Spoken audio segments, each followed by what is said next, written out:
Good Good day. day. Perhaps when the word Boracay is mentioned, the word paradise also comes right up. However, there is more behind the story.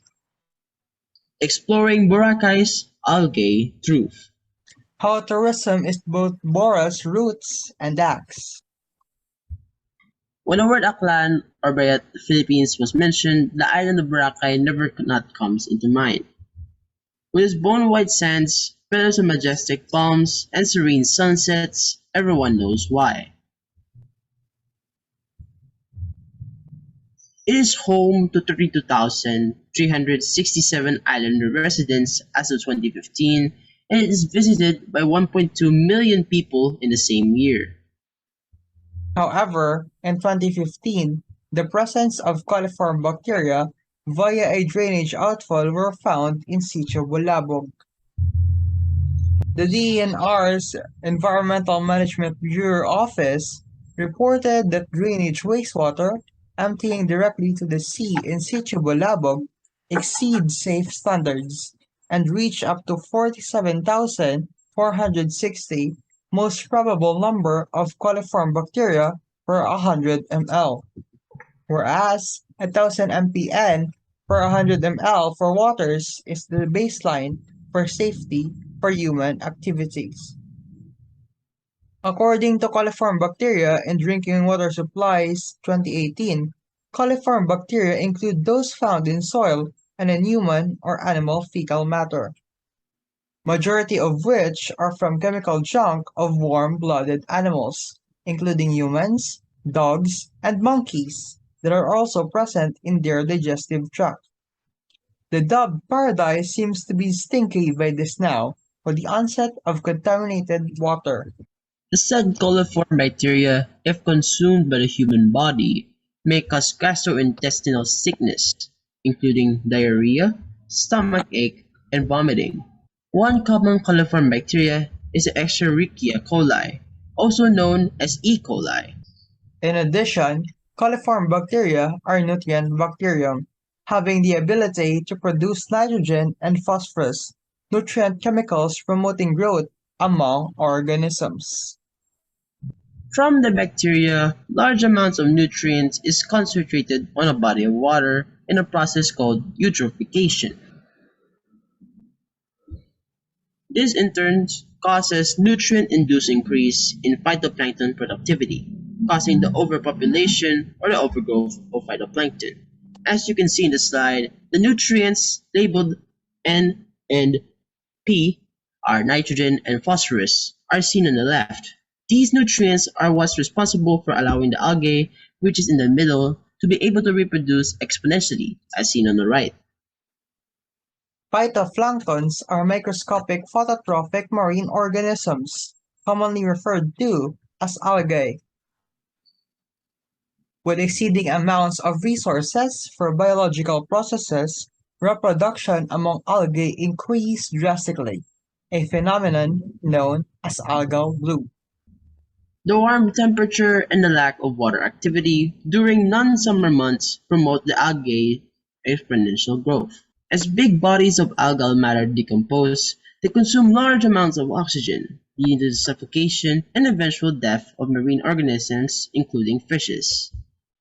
And even if marine life is caught, they contain harmful coliform bacteria waiting to prey on a human body. Either case, either it's contaminated water or contaminated fishes, they're always dangerous. Algal bloom because of the overproduction of nutrients, nitrogen and phosphorus respectively, caused by the dispersion of coliform bacteria to the sea can be attributed to the following factors.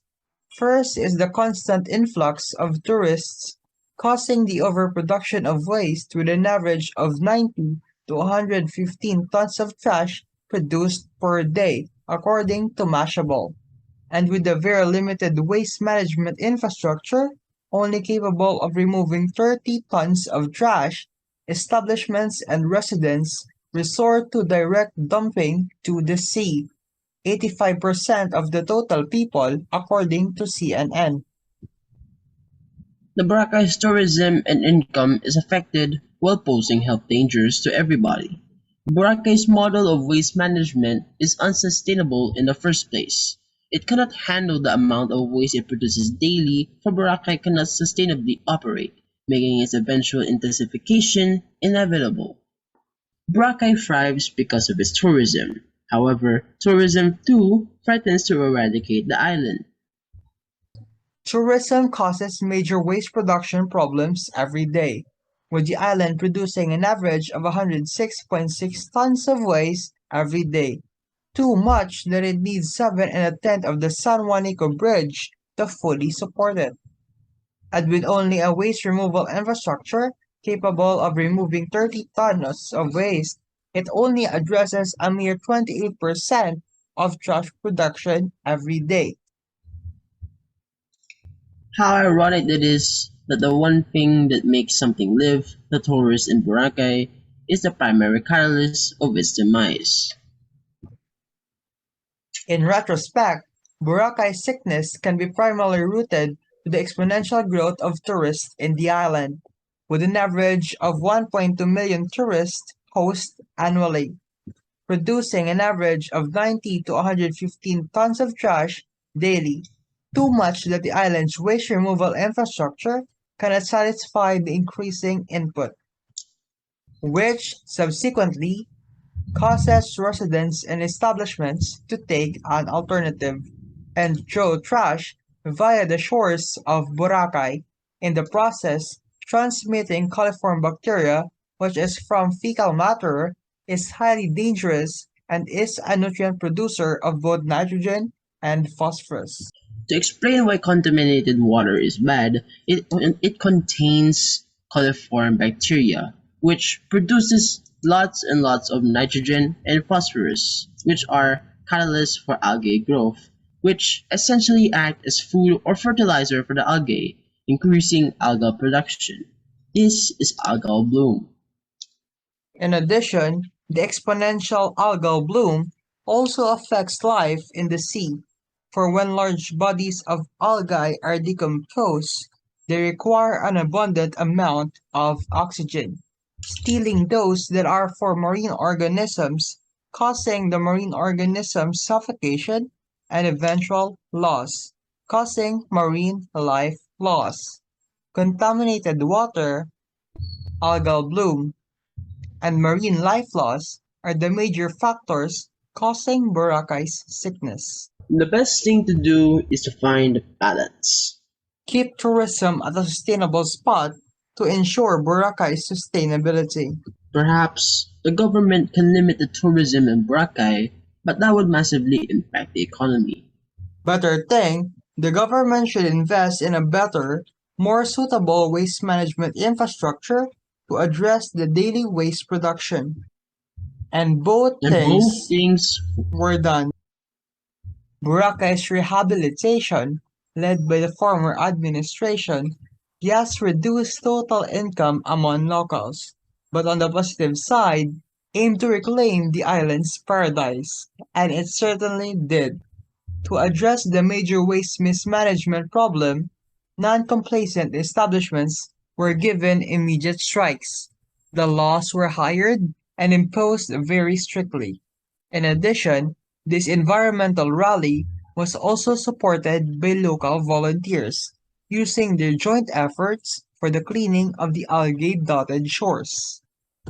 In addition, for better management infrastructures, Boracay Water, a private company, invested 4 billion pesos for the upgrade and rehabilitation of wastewater facilities to address coastal water quality degradation.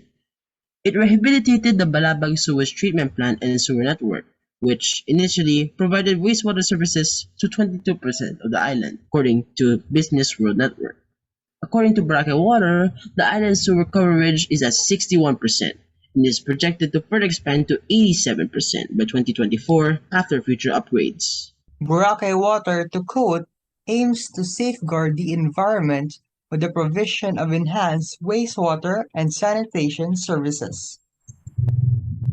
On October 15, 2018, upon the dry run of its opening, from 47,460 mpn per 100 ml of shore water, the water was fresher than ever, with now 18.1 mpn per 100 ml, a staggering 99.996% decrease in coliform presence, 99.819% lower than the standard level fit for human safety.